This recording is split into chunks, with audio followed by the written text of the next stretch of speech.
ఏ హావా this Sai Charan, welcome to our channel. And cinema ఈ cinema అనేది పెద్ద రంగుల ప్రపంచం. సినిమాలో ఒక ఆర్టిస్ట్గా నిలబడాలంటే చాలా కష్టం. కానీ శ్రీ వివై ప్రొడక్షన్ పెట్టి వెంకీ పవన్ ప్రొడ్యూస్ చేయడానికి అయితే మన ముందుకైతే వస్తున్నారన్నమాట. సేమ్ టైం పవన్ గారు మన పక్కనే ఉన్నారు, ప్రొడ్యూసర్ గారు. Hi bro, how are you? Okay, అంటే చూసేవాళ్ళు మీరు చాలా చిన్నపిల్లలు అనుకోవచ్చు, కానీ మ్యాటర్ తమ్ముడు బ్రోలో చాలా ఉందన్నమాట. First of all hi bro, ఎలా ఉన్నావు? ఓకే, అండ్ ఎలా అనిపిస్తుంది టాలీవుడ్ ఇండస్ట్రీ? అక్కడ చూడండి. ఏమనిపిస్తుంది, సినిమా ఇండస్ట్రీలోకి రావడానికి ప్రతి ఒక్కరు, ఒక ఆడపిల్లే కాకుండా సినిమా ఇండస్ట్రీలో పని చేసుకోవడానికి రావడానికి కూడా ఈ రోజుల్లో ఇబ్బంది పడుతుంటారు. అలాగే అయిపోయింది మన సినిమా ఇండస్ట్రీలో. ఓకే, అంటే టార్చరు, పని చేసిన టార్చరు, లేదంటే మనం ఏదైనా ముందుకి వెళ్ళాలనుకున్నా, వర్క్ చేయాలన్నా, ఒక అసిస్టెంట్ చేయాలన్నా భయపెడుతున్నారు. ఒక ప్రొడక్షన్ మేనేజర్గా చేయాలన్నా భయపడుతున్నారు. మేనేజర్ ద్వారా అసిస్టెంట్ చేయాలన్నా భయపడుతున్నారు. నువ్వు ఎన్నాళ్ళవుతుందిరా ఇండస్ట్రీకి వచ్చి, నువ్వేం చేయగలవు, నువ్వేం చేస్తావు, లేకపోతే లైక్ దట్ వేరేగా మనల్ని మాట్లాడించి మనల్ని భయపెట్టడానికే మ్యాక్సిమం 99% మన సినిమా ఇండస్ట్రీలో, తెలుగు ఫిల్మ్ ఇండస్ట్రీలో చూస్తున్నారు. ఓకే, అండ్ ఎలా స్టార్ట్ అయింది వెంకీ పవన్ జర్నీ? ఎలా స్టార్ట్ అయింది ఇండస్ట్రీలో? వెంకీ పవన్ కాదు, వెంకీ పవర్. వెంకీ పవరా? వెంకీ పవర్ స్టార్లా పవర్. నేను సినిమా ఇండస్ట్రీకి వచ్చేటప్పుడు అంటే నేను ఇంటికాడ చెప్పకుండా ఇదే వెలివేషన్ ఉంటుంది ప్రతి ఒక్కరికి. హైదరాబాద్కి కానీ చెన్నైలో కానీ దిగాలంటే ఒక ఆర్టిస్ట్ని ఎంచుకొని ఇండస్ట్రీకి వస్తాం మనం.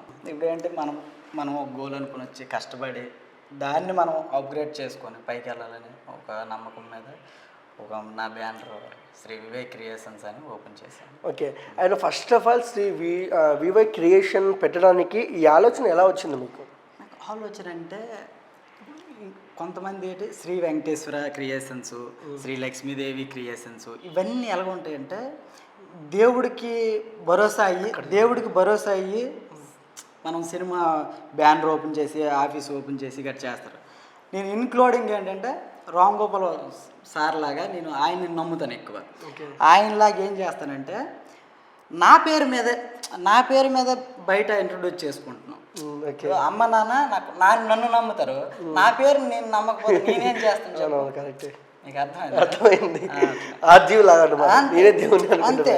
ఎందుకంటే నేను తిరుపతి వెళ్తాను, విజయవాడ వెళ్తాను, అది పక్కన పెడితే, కాశీ వెళ్తాను, అవన్నీ పక్కన పెడితే, దేవుడు మాత్రం మనకు ఒక అప్రోచ్ ఇస్తాడు. ఆయన ఏమంటాడంటే, నీకు నువ్వు నమ్ముకొని, నీకు నువ్వు స్నేహాలు కానీ ఏదైనా, ఇప్పుడు నీతో నేను స్నేహం చేయాలనుకో, అన్నయ్య నీతో స్నేహం చేయాలంటే అవదు కదా, నువ్వు ఒప్పుకోవు.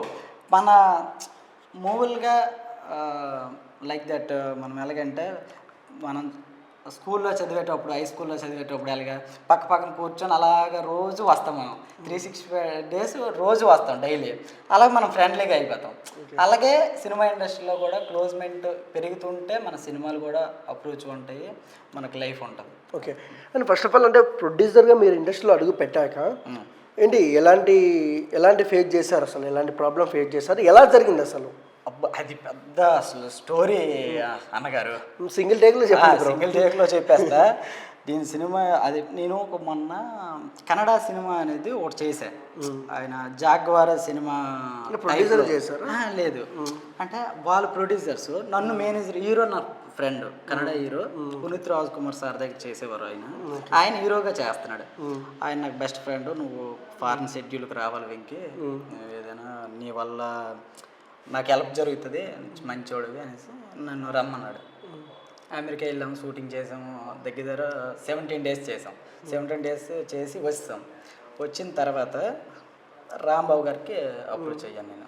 రాంబాబు గారికి అప్రోచ్ అయ్యి, అన్నయ్య మనం ఇలా చేద్దాం అన్నయ్య, సినిమా చేద్దాం, కానీ నువ్వు ఎప్పుడు నుండో డైరెక్షన్ అని బాధపడతాడు. ఇద్దరు పిల్లలు, చిన్న పిల్లలు, మీకు తెలిసి ఉంటుంది కదా, చిన్న పిల్లలు చూసి ఒకరోజు వెళ్తే వాళ్ళ ఇంట్లో చాలా ఇబ్బంది పడుతున్నాడు. ఒక సినిమా ఇండస్ట్రీలో ఆయన వచ్చి 12-13 సంవత్సరాలు అవుతుంది. ఎంత ఇబ్బంది పడుతున్నాడంటే, సంవత్సరానికి 10,000 ఉంచుకున్నా 12 సంవత్సరాలకి ఎంత అవుతుంది చెప్పు? 1,20,000 రూపాయలు కూడా ఆయన దగ్గర లేదు. అంటే మన సినిమా ఇండస్ట్రీలో అంత స్ట్రగుల్ పడుతున్నాడు. అందుకు నేను అప్రోచ్ అయ్యి, ఈయనే నాకు కావాలి, కసి ఉన్నోడే గెలగలడు. ఒక పెద్ద ఒక బాహుబలిని కొట్టాలని చిన్న పిల్లడు కొట్టగలడు. ఎందుకంటే వాడిలో కసి ఉండాలి.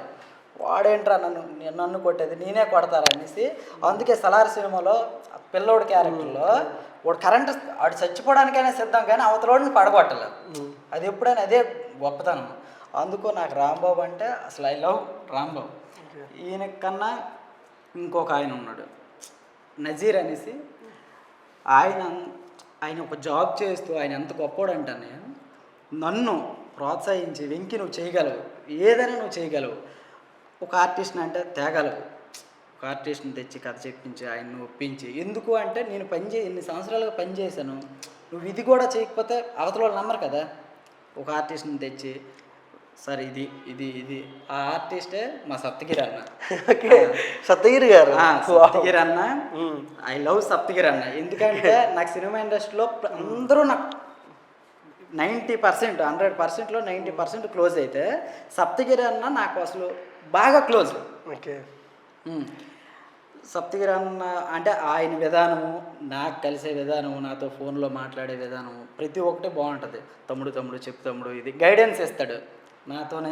అంటే ఇంకొక ఆర్టిస్ట్ దగ్గరికి అప్రోచ్ అయితే ఎలాగంటారు తెలుసా, డబ్బులు తీసుకొని మరి మన దగ్గర డబ్బులు పెట్టినా, డబ్బులు అడ్వాన్స్ ఇచ్చినా నాతోనే సినిమా చేయాలి, కంటిన్యూ కూడా నాతోనే ఉండాలి అనేసి అంటారు ప్రతి ఒక్కరు. ఎందుకంటే డబ్బుతో అప్రోచ్ అయ్యింది కదా ప్రతి ఒక్కటే. అందుకేంటంటే సప్తగిరి అన్న మాత్రం అలా కాదు. ఏమన్నాడు తెలుసు, ఫస్ట్ నువ్వు నా మనిషివి, నా దగ్గర పనిచేసి నా దగ్గరికే ప్రొడ్యూసర్గా వచ్చావు, ఇది మామూలు విషయం కాదు.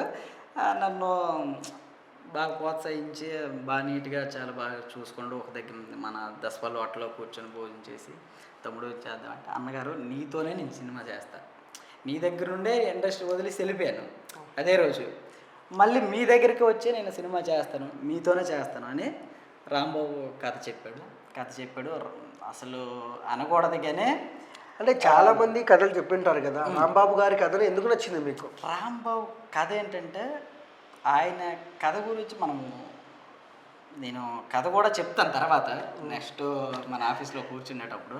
బట్ ఏంటంటే ఆయనలో ఉన్న పటోత్వం మామూలు కథ కాదు. అది సినిమా ఇండస్ట్రీలో బ్రేక్ చేసే కథ అది. నా చిన్న బడ్జెట్లో ఒక 7-8 crores బడ్జెట్లో అసలు మామూలుగా ఉండదు సినిమా. మీరు చూస్తారుగా, మీరు మనతోనే కంటిన్యూగా ఉండే మనిషి కాబట్టి సినిమా అసలు నీకు ఆల్రెడీ మనం చెప్పాక చూసావు కూడా మా ఇద్దరి దగ్గర.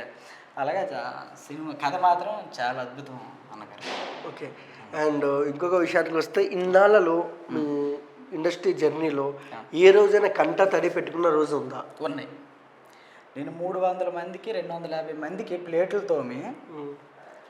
తోమి వాళ్ళకి టీలు ఇచ్చి నేను భోజనం చేసేటప్పుడు సాయంత్రం అయ్యేది అన్నమాట. ఓకే. అంతమంది 300 మందికి పెట్టి సాయంత్రం అయ్యేది. నేను భోజనం చేసేటప్పుడు సాయంత్రం అయ్యి, ఒక హీరోయిన్ సినిమా ఇండస్ట్రీలో పెద్ద ఫ్యామిలీ హీరోయిన్ నాకు. నేను కూర్చొని 5:30 అప్పుడు కూర్చొని ఫ్రిడ్జ్ పక్కన నేను కూర్చొని, అందరికీ తెలియాలి, చూసిన వాళ్ళు అందరికీ ప్రతి ఒక్కరికి తెలియాలి. ఒక ఫ్రిడ్జ్ దగ్గర కూర్చొని 5:30 అప్పుడు అందరికీ టీలు గట్టి ఇచ్చేసి అంతా అయిపోయి, మధ్యాహ్నం తెల్లవారు టిఫిన్ చేయలేదు, మధ్యాహ్నం భోజనం చేయలేదు. 5:30 అప్పుడు ప్లేట్ పెట్టుకొని నేను కూర్చుంటే ఒక పెద్ద హీరోయిన్ కాదు ఆమె, ఓకే, టాప్ 2 హీరోయిన్. టాప్ 2 అంటే పెద్ద ఫ్యామిలీ నుండి హీరోయిన్ నన్ను అటు ఎలవయ్యా కాలుతుందంటే నాకు బాధ అనిపించింది. ఆ రోజు పడుకోలేదు, ఏడుచుకొని ఉన్నాను. సరేరా ఏం చేస్తాము, ఇక మనం నా ఆఫీస్కే రప్పిస్తాను నేను. అలాగని నాకు వాళ్ళ మీద కోపము ద్వేషం ఏం లేదు, కానీ వాళ్ళ వల్ల నేనేమన్నా ప్రొడ్యూసర్గా మారి రాలేదు. ఎందుకంటే నా గోల్ ఇప్పుడు వాళ్ళ వల్ల నేను ప్రొడ్యూసర్గా మారి వస్తే అరుంధతి విలన్ లాగా అయిపోతాను నేను. అలాగా వాళ్ళ గురించి నేను రాలేదు. బట్ ఏంటంటే నా ఆఫీసుల్లో అంట కూడా తిరిగే రోజు వస్తుంది. ప్రతి ఒక్కరు మన తెలుగు ఫిల్మ్ ఇండస్ట్రీలో ఒక దిల్ రాజు సారే కాదు, ఒక దానయ్య సారే కాదు, ఒక వెంకీ సార్ వస్తాడు. అది మీకు తెలిసిందే. ఓకే.